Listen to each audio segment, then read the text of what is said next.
오늘까지 우리를 인도하신 하나님의 은혜를 생각합니다. 에벤 에셀의 하나님, 여기까지 나를 인도하셨다라고 고백했죠. 에벤 에셀의 하나님의 은총이 우리 모두에게 함께 하시기를 주님의 이름으로 축복합니다. 여러분 잘 견뎌주셔서 감사합니다. 사시느라고 수고 많이 하셨습니다. 진심으로 감사드립니다. 그리고 생각합니다. 때로는 우리가 환난을 당하고 고난을 당하고 어려움을 당할 때 나만 당한다고 생각하면 괴로워요. 그런데 내 옆에서 함께 그 고난을 겪고 계시는 분들, 함께 아파하시는 분들이 있다고 생각하면 떠나지 않고 같이 있어 주시는 분들이 얼마나 큰 인생의 힘이 되고 위로가 되는지 모릅니다. 여러분 함께 있어 주셔서 감사합니다. 함께 또한 영상으로 예배 드려 주셔서 감사합니다. 우리 한번 축복하시겠습니다. 주님의 이름으로 축복합니다. 주님의 이름으로 사랑합니다. 함께 있어 주셔서 큰 힘이 되었습니다. 함께 있어 주셔서 큰 용기가 되었습니다. 주님의 크신 은혜가 우리 모두에게 충만하시기를 축복합니다. 아멘. 오늘 송년주를 맞아 이 아침 우리는 노아가 하나님께 드렸던 제사, 노아의 홍수 사건을 생각하면서 함께 교훈과 깨달음을 얻고자 합니다. 여러분, 하나님께서 천지 만물을 창조하셨죠. 기분이 좋으셨습니다. 천지 만물을 창조하시고 하나님의 형상과 모양을 따라 인간을 창조하셨습니다. 하나님께서 자연을 보실 때 기분이 좋으셨습니다. 그리고 인간을 보실 때 기분이 좋으셨습니다. 보시기에 심히 좋았더라. 하나님께서 인간을 보실 때마다 행복하셨습니다. 그런데 어둠의 세력이 침투하고 사탄이 그 마음을 빼앗아 가면서 드디어는 전 세상에 인간의 마음에 죄악이 관영하게 되었습니다. 충만하게 꽉 찼다는 뜻입니다. 하나님께서 무서운 결심을 하셨습니다. 다 죽여야 되겠다.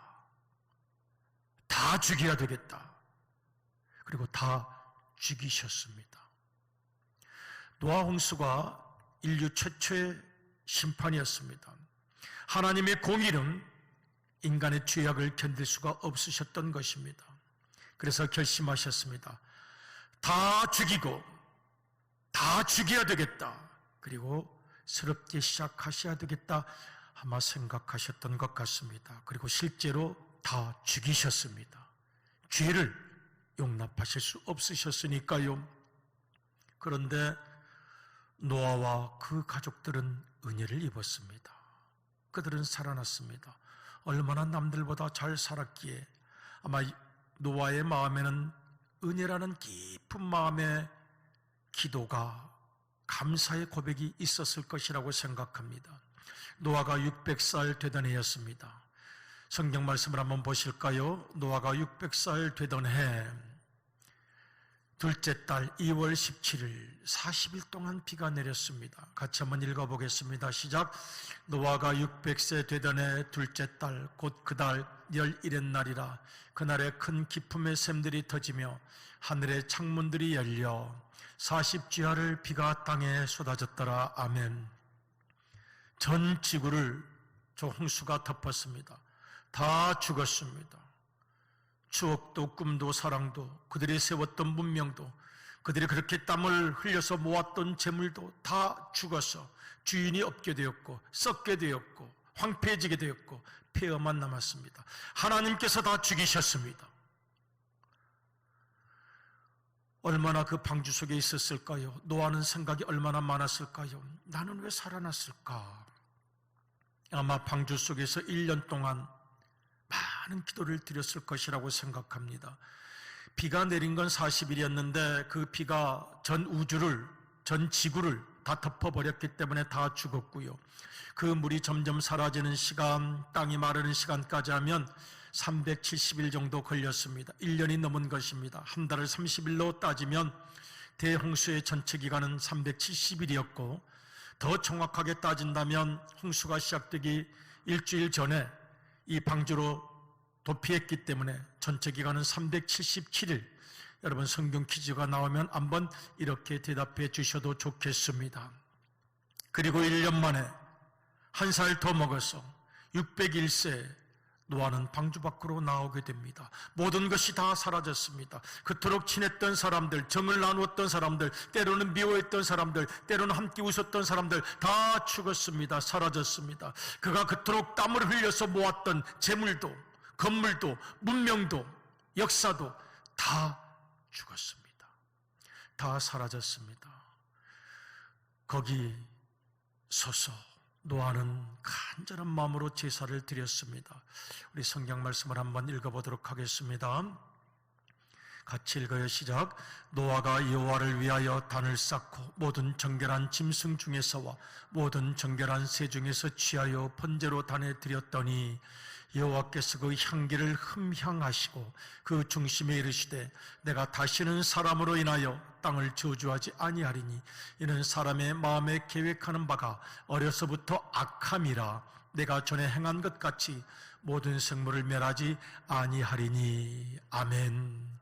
지금 노아는 제사를 드립니다. 하나님, 저를 왜 살려주셨습니까? 600년 세월을 돌이켜보니 내 시간에, 내 세월에 오염된 기억들이 너무 많습니다. 죄의 얼룩들이 너무 많습니다.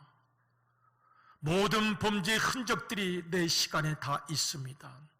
시간이 향기를 품은 것이 아니고 내 시간과 내 세월은 악취였는데 내가 살아왔던 모든 세월에 그 시간에 악취와 더러운 냄새가 가득했는데 하나님, 제가 죽고 제가 심판받아야 되는데 무슨 이유인지 모르지만 저는 살아있습니다. 그러나 저도 죽겠습니다. 동물을 찔러 죽였습니다. 여러분, 제사는 반드시 죽여야 되는 거죠. 죽이지 않는 제사는 없습니다. 반드시 죽였습니다. 죽이고 그 동물을 태웠습니다. 여러분, 동물 태우는 냄새 좋던가요? 저 어렸을 때는 무슨 개를 잡는다고 길거리에서도 그런 야만스러운 일들이 많았어요. 그러면 개 죽은 것 타는 냄새, 털 타는 냄새, 가죽 타는 냄새 너무 역겨웠어요. 하다못해 촛불에 머리카락, 손톱 태워도 얼마나 향기가 아니죠, 악취죠. 얼마나 냄새가 역합니까? 그런데 이상하게도 기이하게도 하나님 그것을 향기로 받아주셨습니다. 흠향하셨습니다. 시편에 자주 나타나는 단어가 있죠. 열납이라는 단어가 있습니다. 나의 입술의 모든 말과 나의 마음이 묵상이 주께 열납되기를 원합니다. 여러분, 하나님께 드린다고 다 받으시는 것이 아닙니다. 하나님께 물질, 마음, 정성, 시간 드릴 때 제일 중요한 것은 진심인데 진심이 없는 것들은 받지 않으십니다. 거부하십니다. 하나님께서 돈이 없는 분이셔서 우리에게 돈을 구걸하시겠습니까? 돈 받으셨다고 기뻐하시겠습니까? 아니요. 거기에 담겨있는 마음을 보시는 것입니다. 그렇지 않으면 거부하십니다. 그런 것 필요 없다고 하십니다. 그런데 하나님께서는 노아의 제사를 열납, 기쁠 열, 받으실 납, 기쁘게 받으셨습니다. 왜요? 노아의 제사에 그의 간절한 기도가 있었기 때문입니다. 제물을 찔러 죽입니다. 주님, 제가 죽어야 마땅한데 이 모진 목숨이 뭐라고, 살고 싶어서, 그래도 살고 싶어서 저는 못 죽고 이 동물을 죽여 태워 제사를 드리며 악취 가득했던 내 세월, 악취 가득했던 내 모든 시간들을 회개합니다. 기도하자 주님께서 받아주셨습니다. 흠향하셨습니다. 향기로 여겨주셨습니다. 이 흠향이라는 단어가 조금 어려운 단어예요. 지금 개정 성경에는 딱 한 번 나타나고 지난번 개역 한글 성경에는 2번 나타나기 때문에 오늘은 제가 개역 한글로 읽었습니다. 이 단어를 좀 주목하고 싶어서 그렇습니다. 흠향, 어려운 한문입니다. 향기로울 향자가 아니고 잔치할 향인데 제사와 제물을 기쁘게 받으신다는 뜻입니다. 스멜, 냄새를 맡으신다는 뜻도 있습니다. pleasing odor, 하나님을 기쁘시게 하는 그 향기를 하나님께서 맡으신다는 뜻이 있습니다. 냄새를 맡으십니다. 향기를 맡으십니다. 중요한 것은 진실, 영혼 깊은 곳에 있는 회개하는 마음, 눈물의 고백.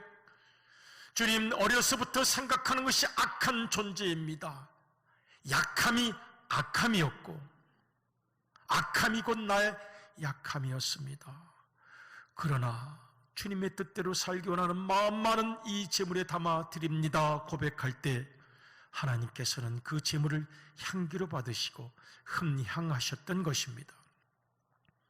제가 이 흠향이라는 단어의 히브리어를 보면서 좀 고민을 많이 했어요. 흠향이라는 단어가 히브리어로 루아흐입니다. 루아흐? 여러분 성경을 좀 공부하시고 신학을 공부하신 분들은 루아흐라는 단어가 좀 떠올릴지 몰라요. 바로 성령이라는 뜻입니다. 창세기 1장 1절, 창세기 1장 2절을 보면 하나님의 영이 나타나는데 하나님의 영이 바로 루아흐예요. 히브리어로 흠향이라는 단어와 같습니다. 같이 한번 읽어보겠습니다. 시작.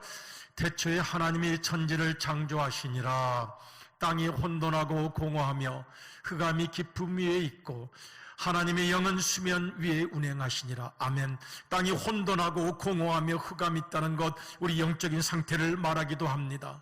때로는 혼돈합니다. 주님, 내 마음, 내 생각, 내 감정이 갈피를 못 잡겠습니다. 질서를 잡아주세요. 왜 이렇게 허무한지 모르겠습니다. 공허합니다. 마음 둘 곳이 없습니다. 하나님께서 공허함을 충만으로 채워주십니다. 하나님의 사랑으로 충만케 하십니다. 마음이 어둡습니다. 희망이 안 보입니다. 재밌는 일이 없고 기쁠 일이 없습니다. 하나님께서 이 흑암을 기쁨으로 빛으로 채워주신 것이 바로 창조의 기적이었습니다. 그리고 그 기적을 이뤄낸 것이 하나님의 영, 루아흐, 하나님의 뜨거운 사랑이었습니다. 여러분, 나중에 루아흐라는 말은 푸뉴마라는 헬라어가 되고 성령 충만으로 바뀌게 됩니다. 그래서 루아흐는 하나님의 영이요, 보혜사의 위로요, 치유요, 용서가 되었습니다. 그런데 문제는 이 흠향이라는 단어와 하나님의 영이라는 단어가 서로 연결이 안 되는 데 있었습니다. 그래서 제가 성경을 읽으면서 고민을 하죠. 하나님, 이게 뭐 제가 좀 깨달음이 와야 이걸 설교를 하든지 뭘 전해야 되지 않겠습니까? 어떻게 이게 연결이 됩니까? 하나님의 영 루아흐와 흠향이라는 단어, 이게 어떻게 서로 연결이 되는 것입니까? 히브리어 사전을 쭉 찾아보면 이 루아흐라는 단어에 하나님의 영이라는 뜻도 있지만 냄새를 맡다, 하나님의 호흡, 하나님의 숨결, 하나님의 생기, 하나님의 기운, 이런 의미가 있어요. 연결이 되었습니다. 하나님의 영이 수면을 운행하신다는 말은 품는다는 뜻입니다. 모든 공허한 마음들, 흑암 속에 있는 마음들, 모든 혼돈 속에 있는 마음들을 품어 새로운 창조로 이끌어주시는 것을 의미합니다. 하나님의 숨결, 하나님의 호흡, 하나님의 안아주심이 있습니다. 여러분, 부모들이 어린아이를 안을 때 위로를 받아요. 좋은 냄새가 나거든요. 전 냄새인 것도 같고 애기 냄새인 것도 같고 보들보들하고 야들야들하고 너무너무 사랑하는 마음으로 아기를 품은 아기 냄새가 있습니다. 냄새를 맡기도 하죠. 흠향입니다. 그리고 축복합니다. 이 아이의 미래가 잘 되기를, 아이가 정말 잘 자라기를, 빛나는 생애를 살아가기를, 하나님께서 주시는 축복 같은 루아흐의 에너지와 같은 그런 기도가 있습니다. 어쩌면 하나님께서도 우리를 그렇게 품어주시고 냄새도 맡아주시고 안아주시고 하나님의 호흡과 하나님의 숨결로 축복하신 것이 아닌가 하는 그런 깨달음이 왔습니다. 여러분, 부모가 때로는 자녀를 꾸짖습니다. 잘 되기를 바라니까요, 아름답게 성장하기를 바라니까요. 그러면 아기가 울죠. 울다가 잠이 들어요. 눈물 자국, 그 잠을 자고 있는 아가를 부모들이 품죠. 내가 너를 미워서 그런 게 아니다. 내가 너를 사랑하는 거야. 네가 잘 되기를 바란다. 부모의 마음 용서하고 미래를 위해서 기도하고 꼭 품어주시는 하나님의 숨결, 하나님의 호흡, 하나님의 사랑을 제가 깨닫게 되었습니다. 그렇다. 하나님의 영은, 이 루아흐는 흠향이신 것입니다. 악취가 남에도 불구하고 용서해 주시는 하나님의 사랑, 부어주시는 하나님의 은혜, 그리고 에너지를 부어 넣어주어서 너에게 주어진 시간과 세월을 내가 향기로 만들어내겠다. 너에게 주어진 앞으로 다가올 모든 시간들을 내가 향기로 만들어주시겠다는 하나님의 은혜를 루아흐에서 발견하게 되었습니다. 송년주를 맞으면서 우리가 살아왔던 세월이 향기만 있었다고 누가 말할 수 있겠습니까? 내 나이를 돌이켜보면서 내 나이, 내 세월, 내가 걸어온 사연들에 아름다운 향기만 있다고 누가 말할 수 있겠습니까? 모두가 인격적 모순을 가지고 살아왔습니다. 내 뜻대로, 내 마음대로, 하나님의 뜻대로 살지 못했던 여러 모순이 내 속에 혼재해 있습니다. 그런데 그럼에도 불구하고 감사한 것은 마음 하나만은 진실이 있었기에 그것을 받아주셔서 악취를 향기라고 말씀해 주시고 흠향해 주시고 때로는 눈물을 닦아주시고 거룩한 루아흐의 은혜로 우리의 미래를 축복하시는 하나님의 사랑, 그것이 있었다는 사실입니다. 하나님의 흠향의 은혜가 아니라면, 하나님의 루아흐의 은혜가 아니라면 그 누가 여기까지 살아올 수 있었겠습니까? 하나님의 사랑만이, 하나님의 흠향하심만이 우리의 세월을 향기롭게 만드실 것을 믿습니다. 아멘. 흠향이라는 단어가 레위기에 한 번 더 나타나요. 그런데 여기에서는 경고입니다. 흠향하지 않겠다 라고 말씀하십니다. 진실을 보고 계시는 것입니다. 약점도 있고 허물도 있고 모순도 있을 수 있어요. 그러나 진실을 주님께서 지금 기다리고 계십니다. 같이 한번 읽어보실까요? 시작. 내가 너희의 성읍을 황폐하게 하고 너희의 성소들을 황량하게 할 것이요 너희의 향기로운 냄새를 내가 흠향하지 아니하고. 단 한 가지입니다. 인간은 약하죠. 어렸을 때부터 악하고 어렸을 때부터 약합니다. 그래서 늘 실수를 하지만 그럼에도 불구하고 마음 중심만은 주님의 말씀대로 믿음대로 살아보기 원합니다는 그 마음을 발견할 때에 하나님께서는 우리의 세월을 향기로 받아주시고 향기로 이끌어 가실 것을 믿습니다. 그래서 우리가 기도하고 고백합니다. 하나님, 우리에게 주어진 시간, 우리에게 주어진 세월이 더욱 향기로워지기를 원합니다. 우리 같이 한번 믿음으로 고백해 보시겠는데요. 이제 나의 모든 시간이, 같이 읽을까요? 시작.